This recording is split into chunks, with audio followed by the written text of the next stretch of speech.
Hi there. Craig here, and we're going to today brew this batch of Black Rock Pilsner Blonde, it's called. And when I was in the home brew shop the other day picking up my Canadian red beer, which is wonderfully going on back there, beautiful, along with the brown sugar lager. And some guy was in there, and my customer, and he just sort of put it in front of me. I looked at it and he said, "This is excellent stuff." Yeah, it's Black Rock. I've never done it before, and the instructions are actually on the can. I read them. They're straightforward, easy peasy, nothing big about this one. No secondary fermentation or anything like that, no carboys. Just a package of 7 grams of yeast under the lid. Let's do it.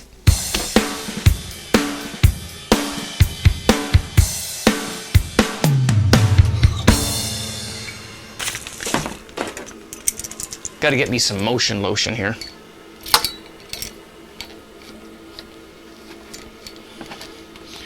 Very, very nice homemade white wine. If you guys want me to do some more wine videos, let me know. I got a glass somewhere. Here we go.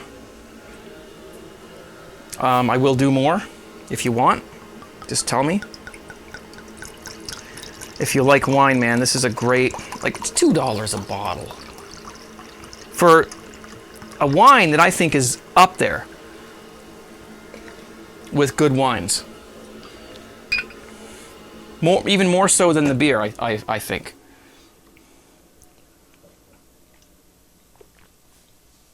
Very nice. Okay, I have everything all sanitized here. Everything ready to go. I got my boiling water. They suggest the boiling water again, so we're going to do that.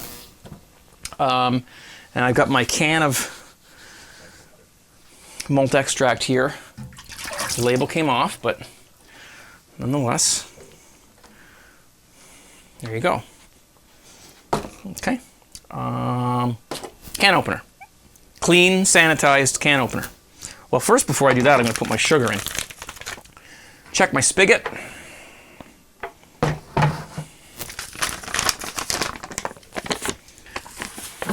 Make sure the spigot's closed. 1 kilogram of sugar. Again, I buy 1.3 kilogram bags. Put most of it in. That leaves me with about 0.3 kilograms for bottling. Sometimes I a little extra kick maybe, but anyway, it's not all that crucial that it's exactly 1K, as long as it's at least 1K, but not too much more than that or less. The first thing that happens when you open these cans is you can smell it. And I can smell that one.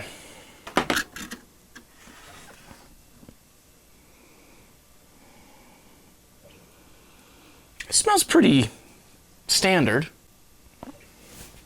It smells very nice.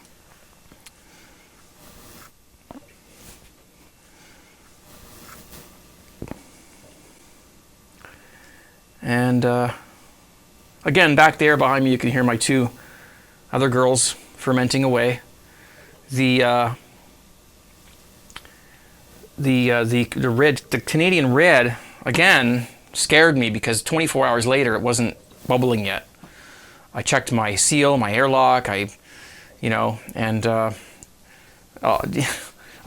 did the same thing I did with the brown sugar lager. I added some yeast nutrient. So I think I'm going to use the yeast nutrient from now on. I know you don't have to use it, but it's kind of an insurance policy. It does help if there is a little problem, if the yeast is a little bit old or has a little difficulty fermenting the sugars that you've put in. The yeast nutrient will give it that muscle that it needs to do it, and it's not very expensive. It's just you put a teaspoon in, and it does help. So now I've got my can of stuff here. I'm going to need to rinse this out with the boiling water. I always love to taste that stuff. Carefully.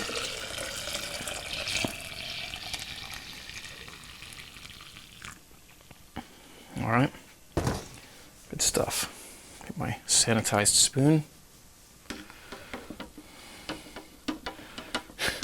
I do the same thing every time. I go to hold it and I think, oh, wait a minute, that's hot. It is hot. Give it a good old twirl in there. There's no sense wasting any time, right?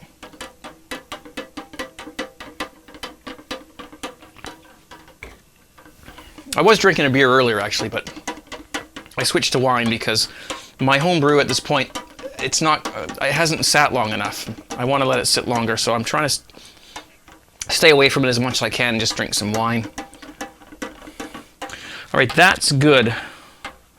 That should be just fine. Okay, there we are. There you go.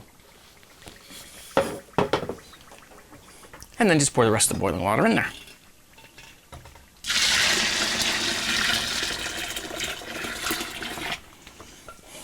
You guys don't need me to tell you how to do this. If you're a beginner to home brewing and you want to see more details, I have a 4-part series on home brewing. It's called Easy Home Brewing, or Home Brewing the Easy Way.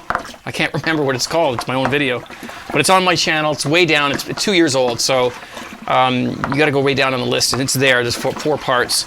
And I'm actually thinking of redoing that because I've learned so much from, you guys in 2 years that I'd like to redo that series and actually, have a little more information now that I've become a little more used to talking on YouTube and everything.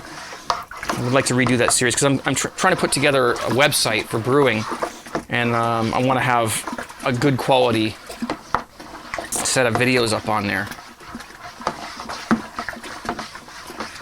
So that's good.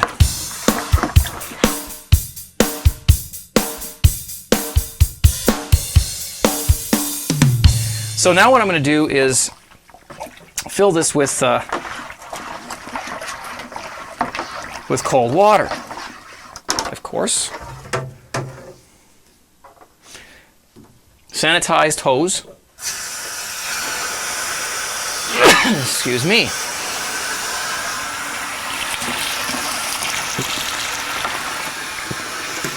My homebrew supplier, who is Complete Home Brewing is what he's called, what his store is called. He's going to be expanding his homebrew stock. He's mainly a wine person, and but lately he's explained to me, and I've been dealing with this store for 25 years. I've gone through, 3 generations of family. Like, it's a family-owned business. And so he's explained to me that the beer market is growing. I'm getting a thermometer because this thing doesn't have a stick-on one, so I have to sanitize a thermometer, check temperature. So he's going to be getting in some grains and some hops, stuff like that. And man, I tell you right now, as much as I love brewing from a kit, I'm going to be having a little bit of fun. I'm going to be playing with that stuff. So there's going to be more videos.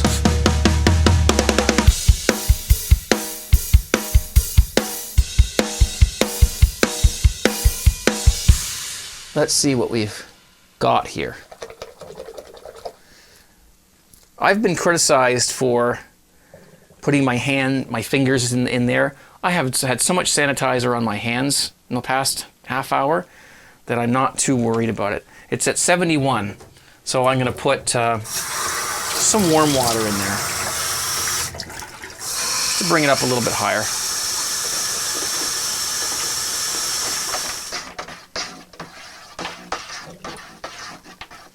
Okay. Okay, so now we've got closer to 75.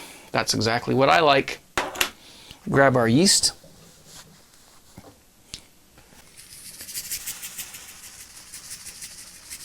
Now, interestingly enough, in the debate of stir versus non-stir, the instructions on this kit say to stir after you add the yeast.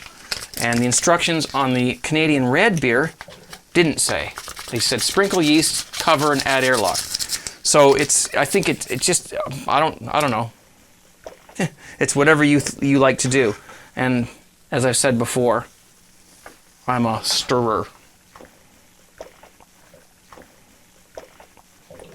Because it seems to me that it just starts the yeast action a little sooner, rather than it sitting on top of all that foam there.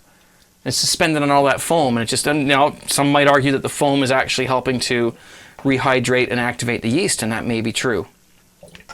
Any input on that would be great in the comments section. Once I add my yeast, I like to stir for a little while, just to make sure that it gets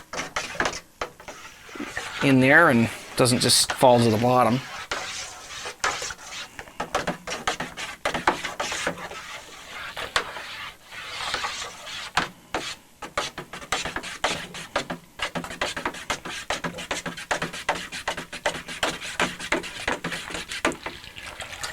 There we are. That is good.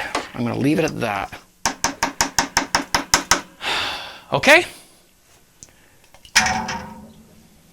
Now my lid, this is an old lid. It's a little discolored. It's probably about 15 years old. I put a new O-ring in it, so it's fine. It's clean. I sanitized it. I bleached it and everything to it, and that's just the way it is.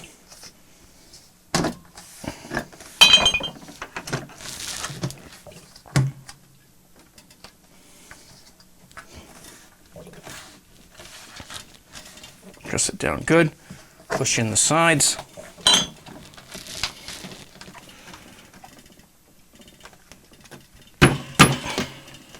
There we go. And there we have it.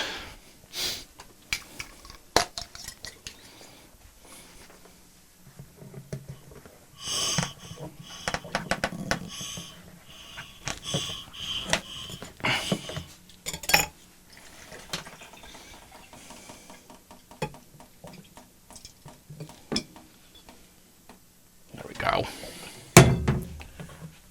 Excellent.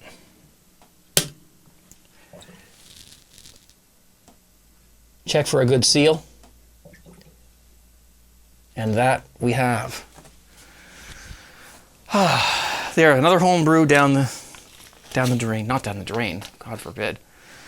Another home brew in the can. There's a good term. Yeah, out of the can.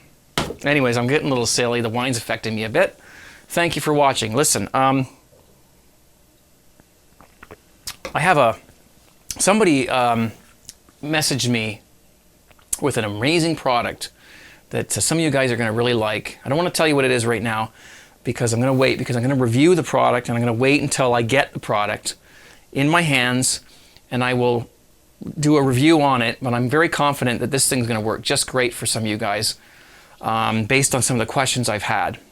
So when I get that, I will do a video. It's probably going to take, it's coming from Australia, so it's probably going to take a little while to get here. It's not a Cooper's homebrew kit or anything like that. Don't worry. Although that kit did serve me well, and many other people too. But no, it's a smaller thing, and it's just really cool. I think some of you guys are going to really appreciate it. So I'll keep you informed about that. A lot of fun I had. Thanks for watching. Take care. Bye.